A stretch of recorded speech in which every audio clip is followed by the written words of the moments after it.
Hello and welcome to the Narc Alert, the channel where we look at YouTubers and others to see if they demonstrate any traits that fall within the spectrum of narcissistic personality disorder or NPD. These videos are for fun and entertainment purposes only, strictly my opinion, and remember, please don't send any snark to our possible narcs. So key points to remember: messy fun and not a diagnosis. Hello, happy holidays, and welcome to the Narc Alert's Holiday Mini Marathon. This year, I want to look back at our top 3 female internet narcissists. We will start off with what has gone down as the worst YouTuber apology in history, Colleen Ballinger, also known as Miranda Sings.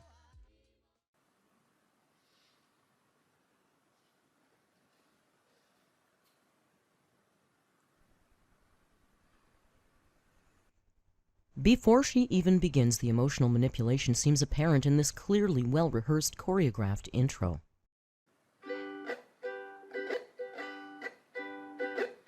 Hey, it's been a while since you saw my face. I haven't been doing so great, so I took a little break.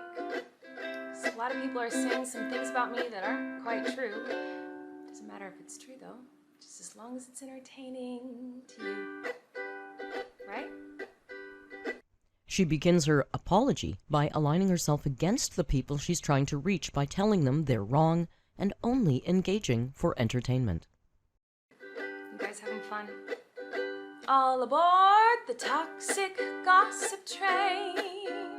You're chugging down the tracks of misinformation. The toxic gossip train. You got a one-way ticket to manipulation station. Narcissists may use derogatory language, insults, and name-calling to demean and belittle others.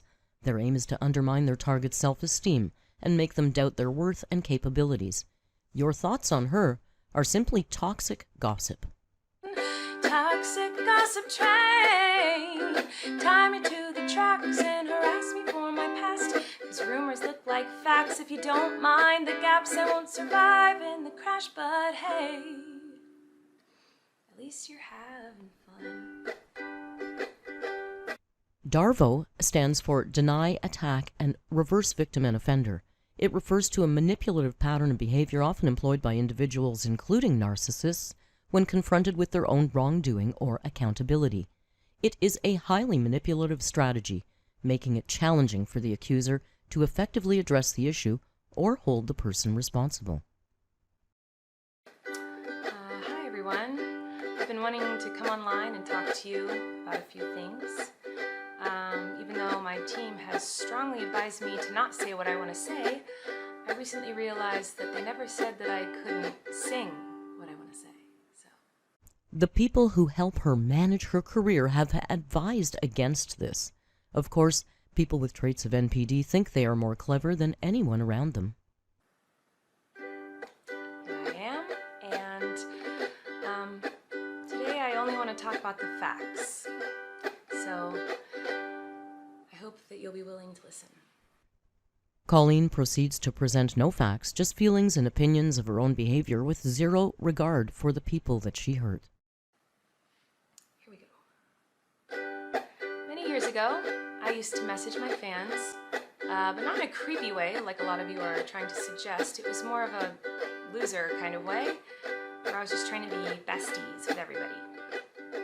It's kind of like when you go to like a family gathering, you know, and there's a weird aunt there who keeps coming up to you and going like, "Hey girl, what's the tea?" And you're like, "Ugh." That was me, but in group chats with my fans.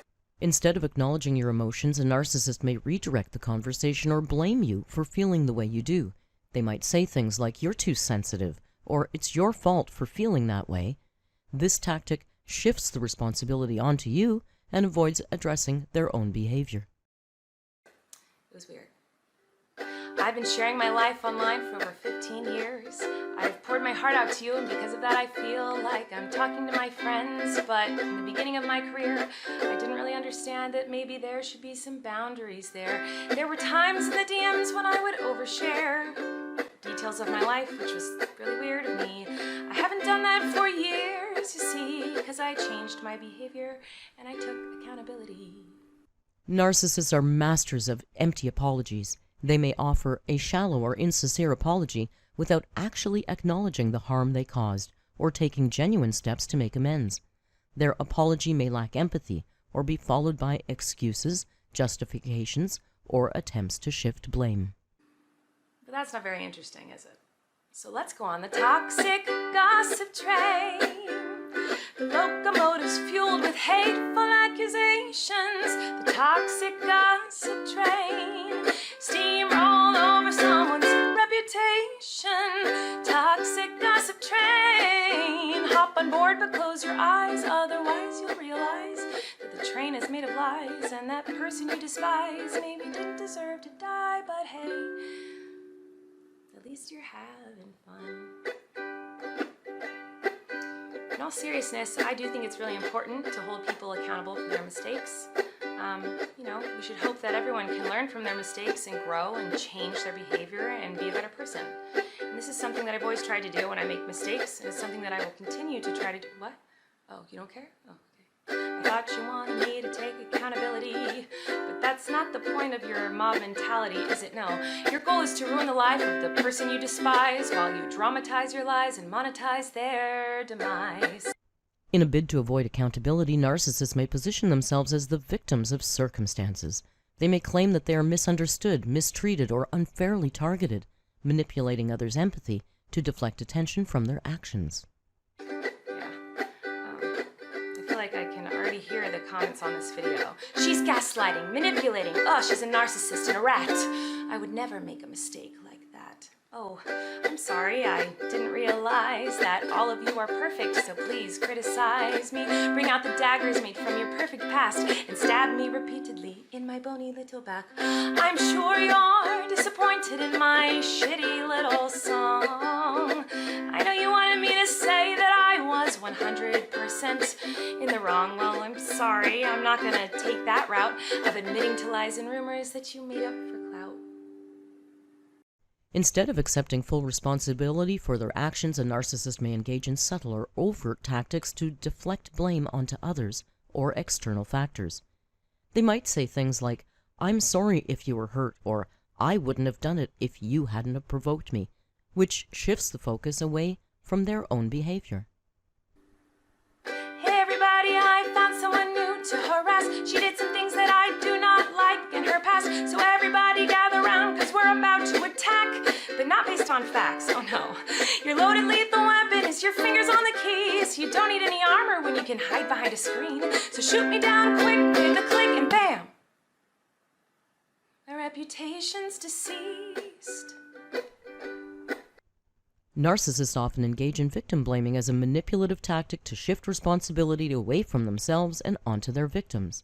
By blaming the victim, they can maintain control, avoid accountability, and preserve their self-image as faultless. I also wanted to take a minute to talk about that girl Miranda sings. You know the one. Yeah, her. She's PG-13. It says that on my website, and it's always been that way. And that's why you won't find my videos on the YouTube Kids app. Anyway, I didn't realize it was my responsibility to decide what was appropriate for every kid to see. I've always relied on parents to decide if they're comfortable with their families watching my YouTube videos or coming to my live shows. Now, have I made some jokes in poor taste? Yes. Have I made lots of dumb mistakes? Yes. Am I sad that there are some fans who feel betrayed? Yes. But was my intention to manipulate? No. I find this performative and uncomfortable to watch. Narcissists can mimic appropriate emotional responses to deceive others. They may feign sadness, remorse, or concern.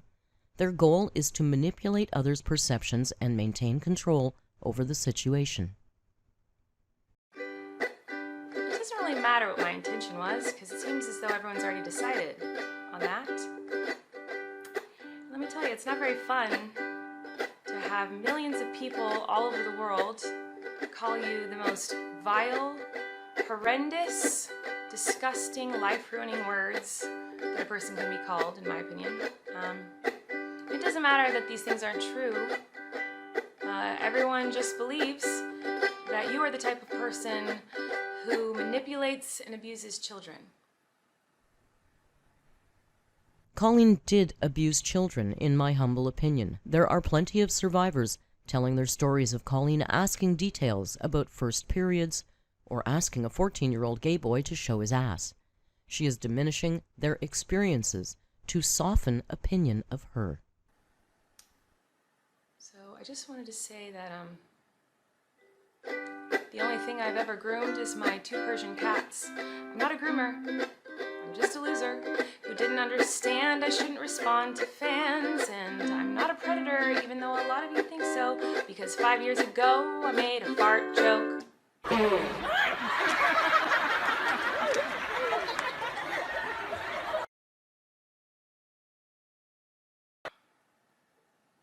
So, even though I know this video won't change anyone's mind about me, I still felt it was important to come on here and defend myself a little and take accountability. And I also wanted to say that to anyone out there who has ever supported me in any capacity, I really, really appreciate you. Thank you. For what it's worth, I never had any bad intentions. Narcissists have limited self-awareness and struggle to recognize or acknowledge their negative impact on others. They may genuinely believe that their actions were justified or that any harm caused was unintentional, as they often lack empathy and insight into their own behavior. But I do feel like shit.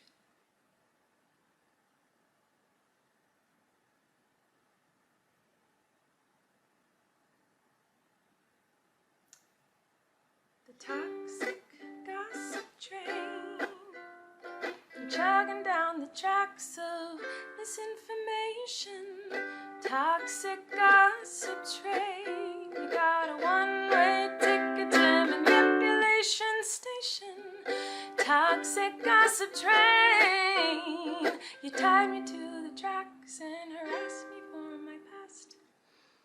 Rumors look like facts when you don't mind the gaps. I won't survive in the crash, but hey, I hope you had some fun. After a highly performative and dramatic "I feel like shit," she goes on with her toxic gossip train chorus to ensure us she feels like shit from her audience reaction to her, not from what she did or her impact on others.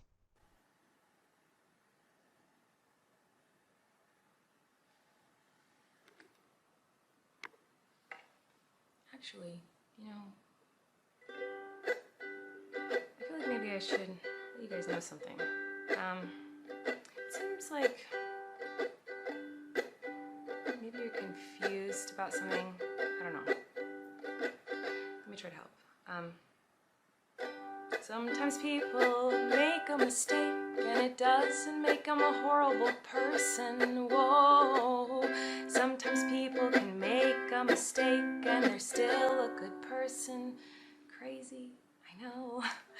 Sometimes people can make a mistake and you don't have to take that mistake. Oh no. And twist it up and grind it and add some lies to it and pulverize it and stab it with knives and ruin a life. And rather than acknowledging their mistakes, narcissists may downplay or deny their significance. They may trivialize the impact of their actions, dismiss concerns of others, or even deny that the mistake occurred at all.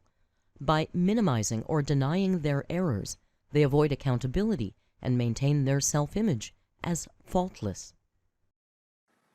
oh no, sometimes people can make a mistake. It doesn't mean you gotta send them hate. Oh no, sometimes people can make a mistake and you can kindly let them know and help them to grow. Our second pick, although less serious, is certainly no less narcissistic. Chef P took the internet by storm with her pink sauce and unintelligent sass. Known to her thousands of followers as Chef P, Veronica Shaw embarked on the journey of promoting what is boldly called the pink sauce. I'm sorry, did you just say you don't like the color pink? Yeah, grow up. This enigmatic sauce took TikTok by storm. It was often compared to ranch dressing, and it had crazy allure as we watched Chef P artfully drizzle it over succulent chicken tenders in her videos.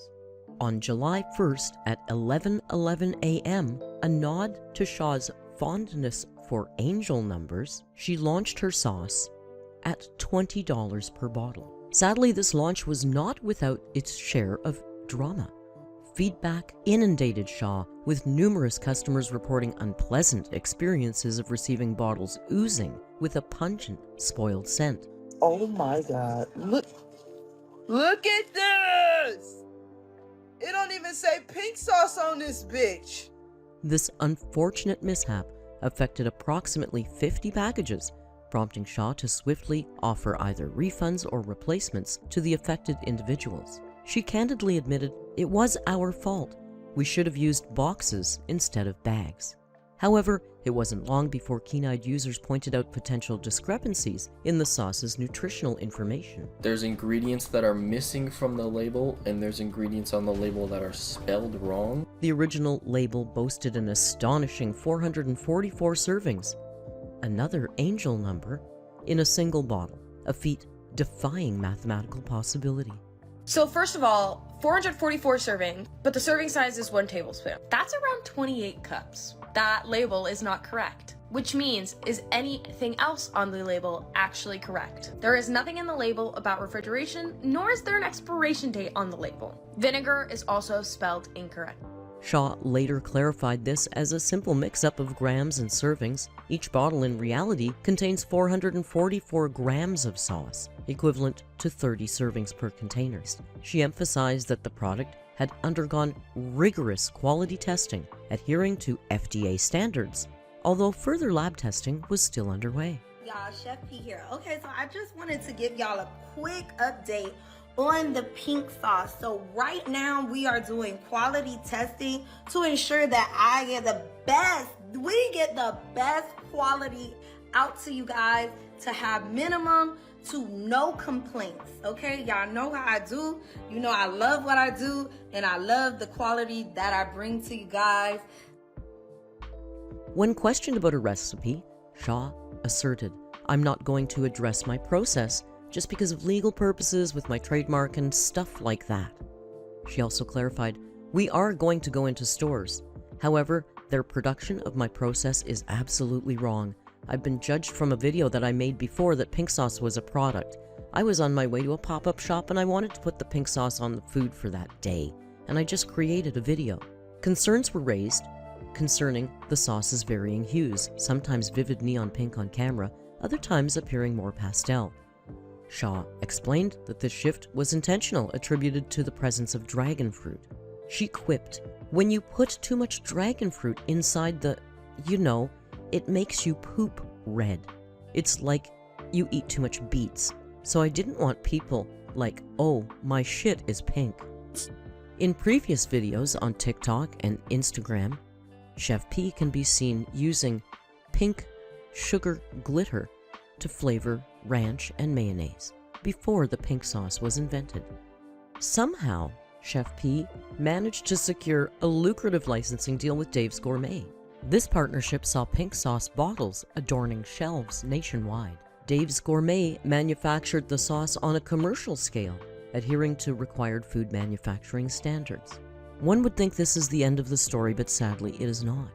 Chef P, being the large, bold, perhaps narcissistic character, has continued to drag on her 15 minutes of fame. On August 16, 2023, Chef P initiated a GoFundMe campaign, asserting that Dave's Gourmet had failed to fulfill her royalties for the pink sauce and that she was facing financial hardship, surviving on a meager $20 a day. Dave's Gourmet contends that they've been strictly adhering to the terms of the contract, having disbursed $120,000 thus far. Additionally, Chef P disclosed that she was confronting the imminent threat of eviction from her apartment. As of now, her GoFundMe has amassed $25,000, a fraction of the target. On August 28, 2023, the campaign faced criticism upon the revelation that Chef P had misrepresented her current circumstances at the time. Apparently, Chef P had been staying in Airbnbs and had some plastic surgery, all while claiming her children couldn't eat. Finally, y'all, I got more side boob than I have side back in this motherfucker. Carly started her YouTube channel in the summer of 2017, and a cursory look through her content shows us that although she has been food-focused, Carly has been making attempts at taming the algorithm and achieving some kind of social media notoriety for years. She's done weight loss content. This is my first YouTube video. It's your girl, Carly P, and I am back with another weight loss recipes video. and mukbangs. P, welcome to my channel. Today we're gonna be making mac and cheese burgers and bistro gourmet burgers.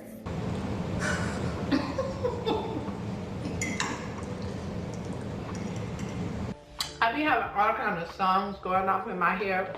Give it to mama. Family vlogs. As you can tell, I look stink.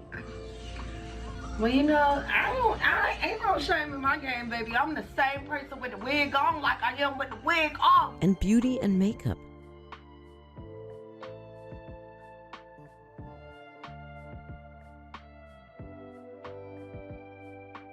It appears that Carly worked at a school and then got a job as a catering cook.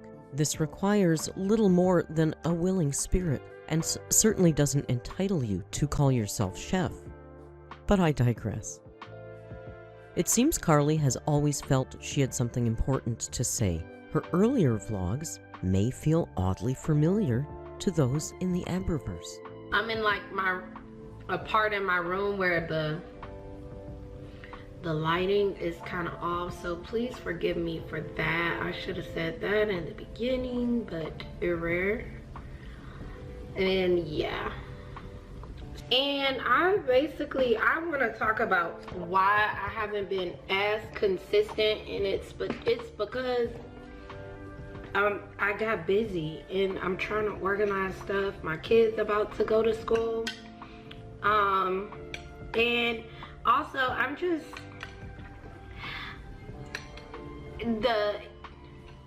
okay, so I'm recording. On top of that, I'm recording myself.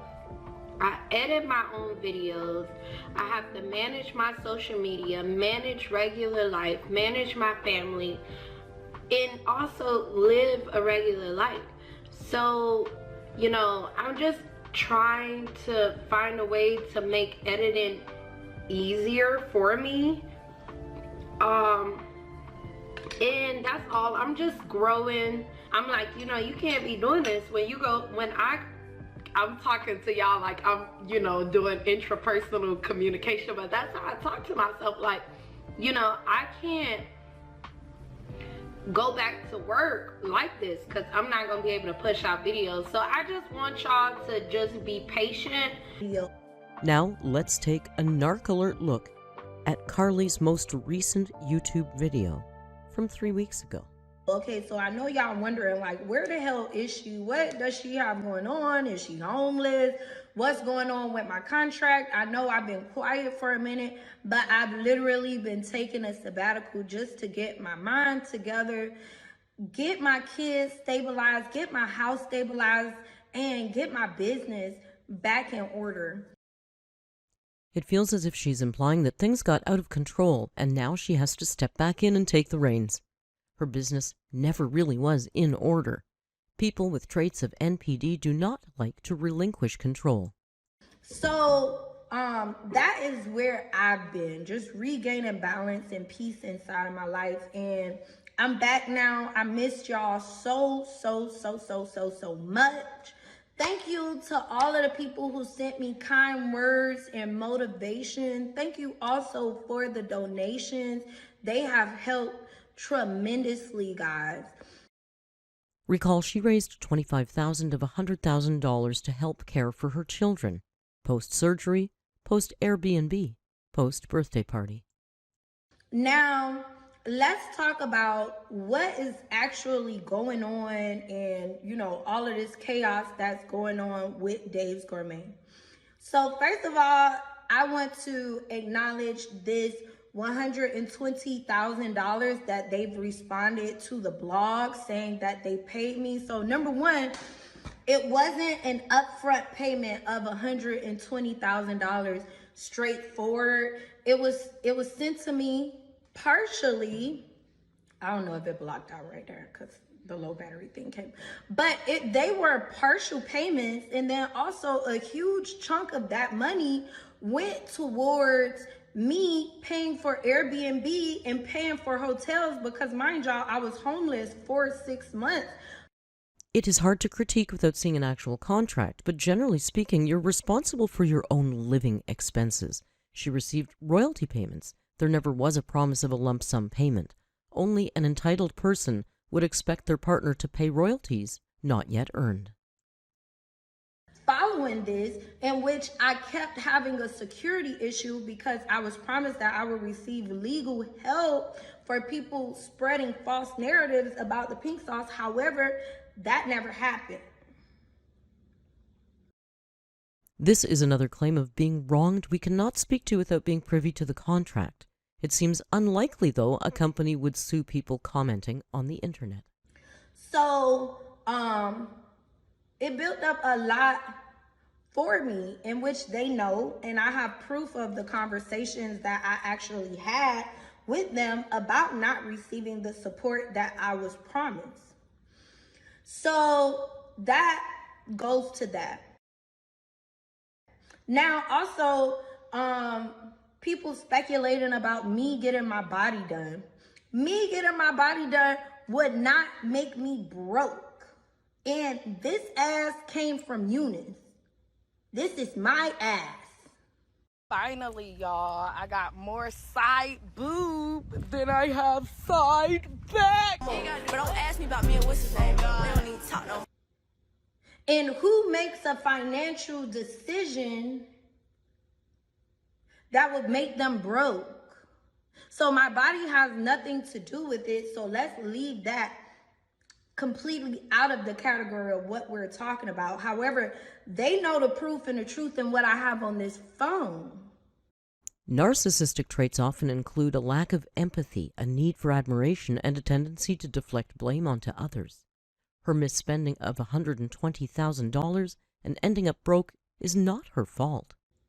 Now, also, going back to my royalty, a lot of people like speculating or putting their input in. My royalty is supposed to be paid to me before any expenses. Before any expenses, I'm supposed to be cut my check. However, little do y'all know, or y'all do not know because I've been silent for so long, we've been going through this since January. Some of the expenses that Dave's Gourmet questioned her about were 4 pairs of running shoes, paying for a birthday party, and $1,400 worth of clothes and shoes.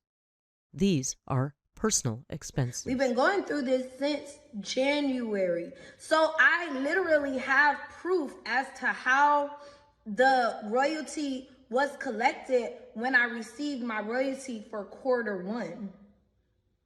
When I received my royalty for Q1, it was paid to me before any expenses. Now that I'm uncomfortable and they know that I would have been hiring legal help, they make this bogus excuse as to why they're putting expenses on top of my royalty. It does not work like that. She feels fully entitled to claim all her personal expenses. She's right, it does not work like that. Her business partner is not liable for her living expenses. So it's like, long story short, these people defrauded me. So I would have to sue them for fraud because it's not only the calculation of the royalty, but it's everything else that is deteriorating my business and my brand. Narcissists tend to have a pattern of avoiding responsibility for their personal failures. They may adopt the role of victim, painting themselves as the one who's been wronged or mistreated. This can divert attention from their own failures. Because when we had negotiation, this is an innovative brand. This is an innovative product, which comes with risk, which means that money has to be allocated and put into marketing. The marketing is the company. They did not do that, which caused me to suffer drastically. As a TikTok brand, it was really up to Carly to market her product. People with traits of NPD come up with explanations or justifications for their failures that absolve them of any personal responsibility. For example, I didn't have the resources I needed. And yes, I am in this for the long haul. That's why I'm here still fighting for my brand, because I'm not looking at the $1 million that was made. I'm looking at the millions and millions of dollars that wasn't made because they're not freaking listening to me. They're not listening to me. Like, it's so crazy. In freaking October, I was talking about a whole Barbie themed campaign. And no, we wouldn't have used Barbie font. I know people commented on that as well. Like, there are certain ways to do certain things subliminally, but it would have been done, but none of that was supported. She suggested to Daves to try and do a Barbie campaign without paying any of the fees associated with partnering with a major brand. And I feel like the pink sauce was built through social media. The pink sauce was built fast through social media, and y'all deserve to see those visuals. Y'all deserve to see a fabulous sauce, and that is not what this is giving. This is giving beige sauce. I created the pink sauce, which is a vibrant, bright colored, beautiful, scrumptious, delicious sauce, and that is not what y'all getting. So now I have to work to rebuild my brand, and I am okay with that. And then also in regards to work, I'm comparing, call me delusional, but yes, I'm comparing myself to Beyonce. If Beyonce went dead ass broke, would you tell her to get a job? No. You would tell her to get another gig, and that's what I'm doing. I'm working my ass off every single day to rebuild the vision and the brand for my business. People with delusions of grandeur exhibit an inflated sense of self-importance and a belief that they possess extraordinary talents, achievements, or qualities. This aspect of narcissism can have a significant impact on their behavior and interactions with others. For my business, and then there's another thing. I own 100% of the Pink Sauce LLC. I did not sell my brand. I did not give away my brand. These people just took permission and abused it. So they took their permission and they abused it. So I really hope that my story inspires or helps somebody else that is going through something like this, or that is thinking about signing a deal with another company. Please make sure that you have a contract attorney. And if they say red duck, blue duck, one duck, two duck, then make them write every single thing that they say down. Our final lady who narcs is the most serious and criminal example. Rudy Franke of 8 Passengers and Connections has since been found guilty of 4 counts of child abuse via a plea bargain. This will be a trial to be seen for sure, and we wish all of the kids nothing but health and happiness. The YouTube channel 8 Passengers is home to Kevin and Ruby Frank from Springville, Utah. They're members of the Church of Jesus Christ of the Latter-day Saints. Their whole family is heavily invested in vlogging, and Ruby's sisters, including Ellie and Jared, Bonnie Holine, Bo Griffiths and Julie Giroux, Chad and Jennifer Griffiths, and their daughter Sherry.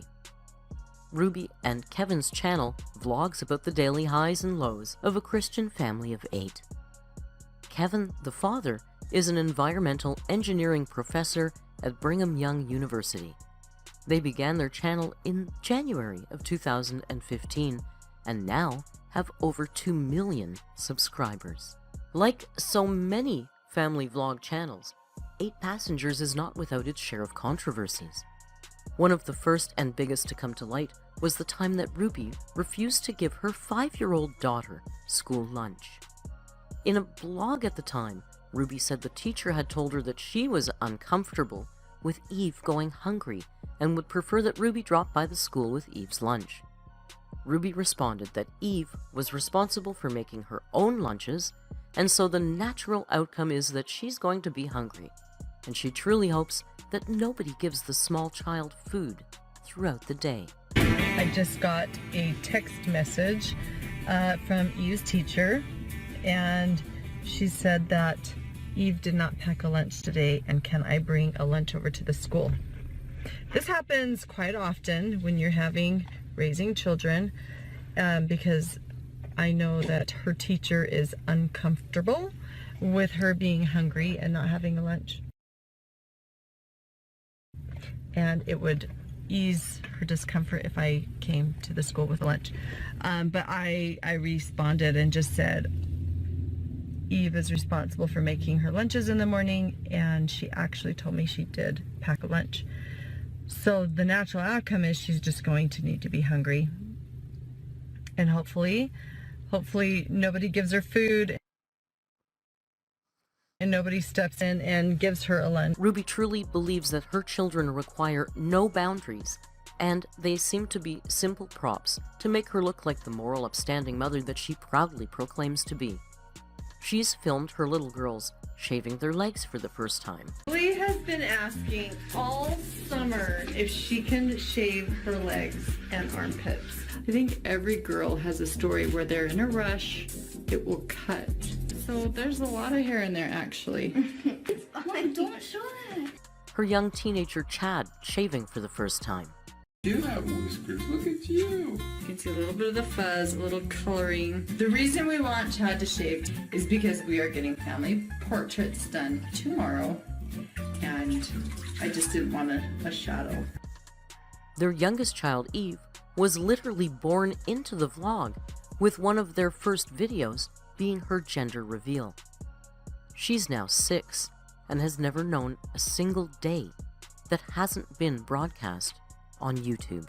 In October 2020, the Division of Child and Family Services in Utah showed up to the Franks' house, about 1 week after viewers set up a Change.org petition. The workers visited with each of the children over the 2 hours that they were there. A letter from the DCFS, seen by Insider, said the case that alleged that Ruby was the perpetrator of abuse was closed because the claims were unsupportive. Their oldest son, Chad, has been the brunt of many of their harsher punishments. He was sent to a behavioral adjustment camp in the desert. When Chad returned from Anastasia, he had no bedroom, and after pulling a few pranks on his brother, they took away his bed for 7 months. You guys saw that I took Abby's phone away. I still don't know how she hasn't gotten that back. Have I ever given something back less than 6 months? I told my phone No. for like a day. My bedroom was taken away for 7 months, and then you give it back like a couple weeks ago. I don't think our viewers know that. Sleeping on a beanbag. I've been sleeping on a beanbag since October, and they gave my room back like 2 weeks ago. Oh, I'll give you the reason why I lost my bedroom. I think so. I think this is the reason. At least this is the reason that's been in my head.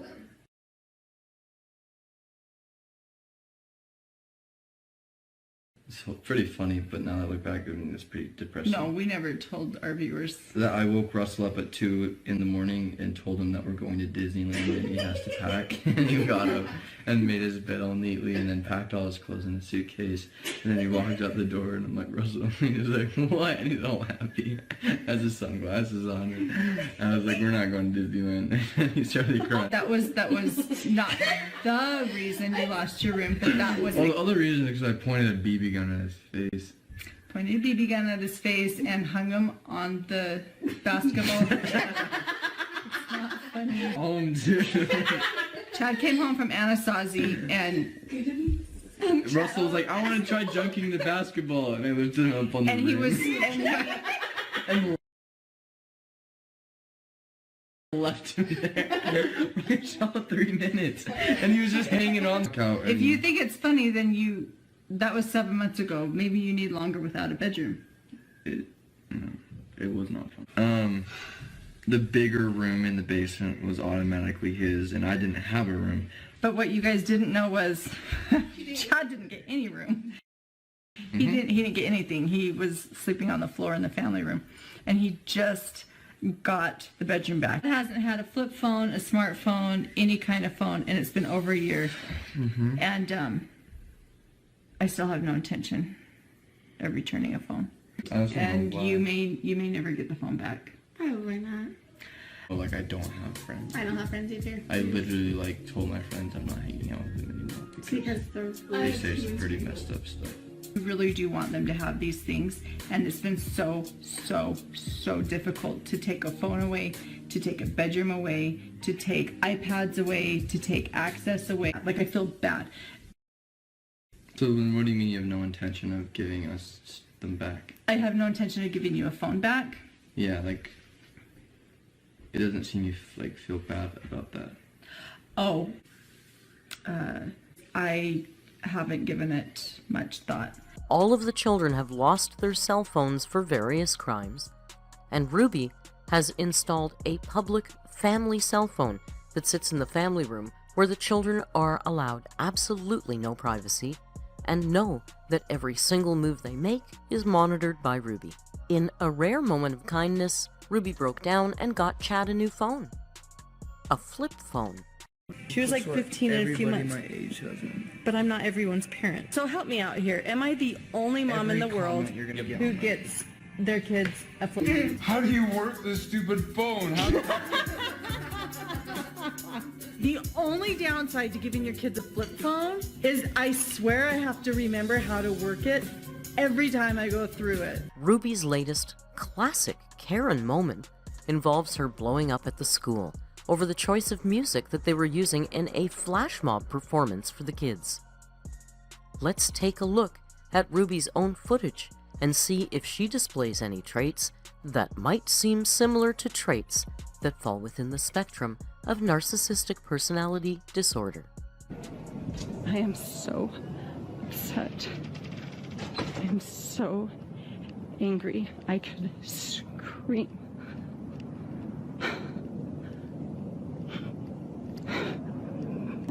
Oh. So I went in and I had an appointment with the principal. So she said,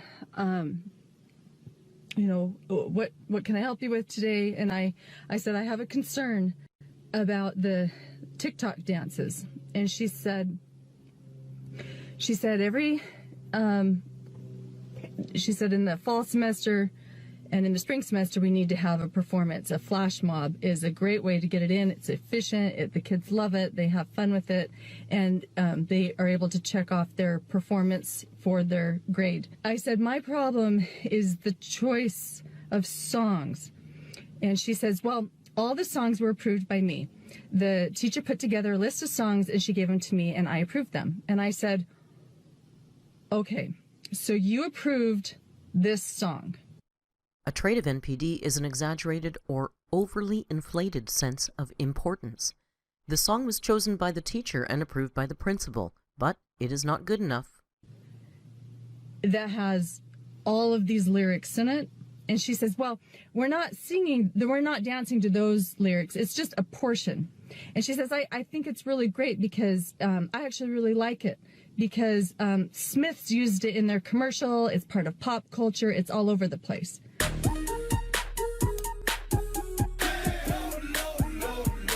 Love lower than low prices.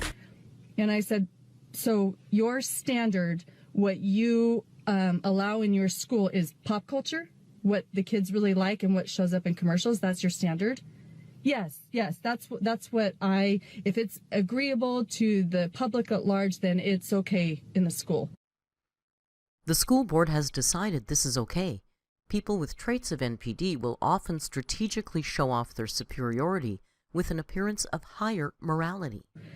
And I said, that's really disappointing. That is so disappointing, because I would hope that the principal where my kids go to school, that the standard would be truth, that the standard would be principles, that the standard would be morality. And she says, well, what's moral for you isn't going to be moral for other parents. The children were previously homeschooled. They begged her to put them in public school. The public school system has no mandate to teach LDS morality. You know, you're complaining about this song, but I've got 30 other parents that just think it's wonderful. And I said, it's what's moral according to God. I said, I think if you put those lyrics out and told each parent what that song is, I think 100% of parents would agree that that's immoral. When backed in a corner in a fight, people who show traits of NPD will often bolster their claims by adding in how many people or people of importance agree with them. And she goes, well, yes, I agree. It's immoral too, but I'm only using this section. I said, do you hear the compartmentalizing? Do you hear that you're taking this immoral song and you're saying, but I'm going to take this section? And I said, even the section that's there is still seductive.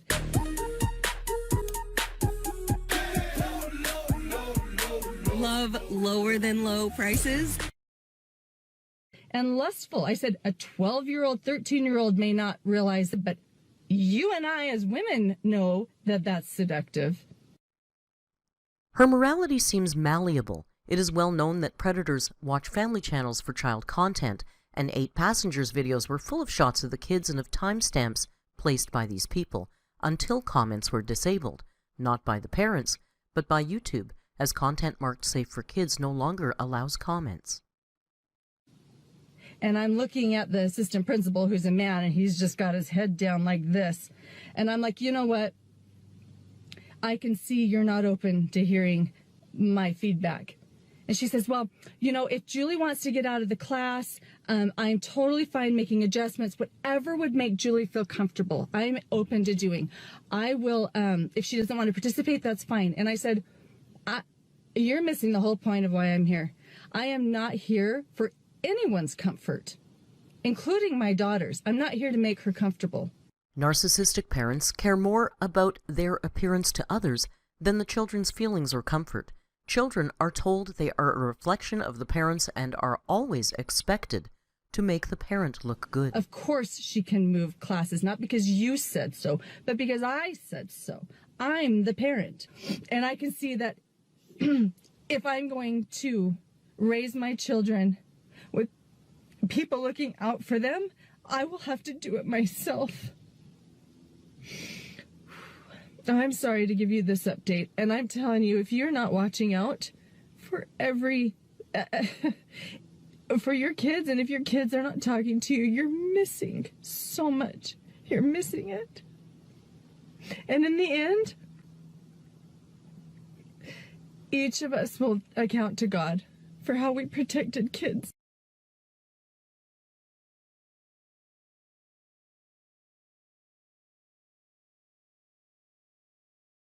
Ruby Frankie, a former well-known mom influencer who once shared parenting advice on Instagram, has been arrested and is facing charges of 2 counts of aggravated child abuse in Utah. In addition to their YouTube channel, Frankie and Hildebrand jointly managed the @MomsOfTruth Instagram account, which had garnered a following of over 340,000. There is truth, and there is reality, and there's one truth. There's one reality. All of us are living in the reality. According to Frankie's profile on Hildebrand's Connections business website, Ruby Frankie is a certified mental fitness trainer with Connections. She is a wife and mother to 6 wonderful children. She provides content on Connections' social media platforms and podcasts that focus on empowering parents and children to live in truth. Frankie's eldest daughter, 20-year-old Sherry, made a statement on Instagram saying, "Hi all, today's been a big day. Me and my family are so glad justice is being served. We've been trying to tell the police and CPS for years about this, and so glad they finally decided to step up. Kids are safe, but there's a long road ahead. Please keep them in your prayers and also respect their privacy."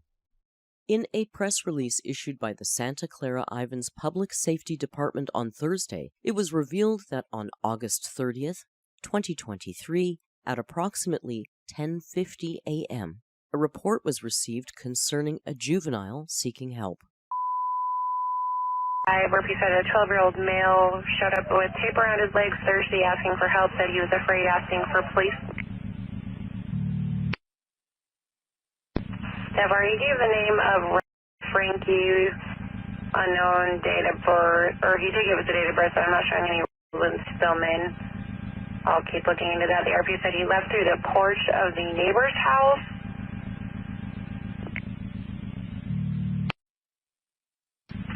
Sample break 12x11 and 17 just 1014. The male does have duct tape around each ankle. He's not telling the RP why. And said that there's sores around his wrists and ankles. He's becoming, or correction, the RP is becoming emotional regarding the child's health. I'm going to go ahead and have medical stage on this one. Or 17, sorry. The RP said that he left from a neighbor's Jody Hildebrand in Ivans, 54-year-old female. Not sure if they're related. When asking the RP's parents info, he said his mom is Ruby Frankie, unknown where she lives. He's also saying that there's two of his sisters are back at the home as well.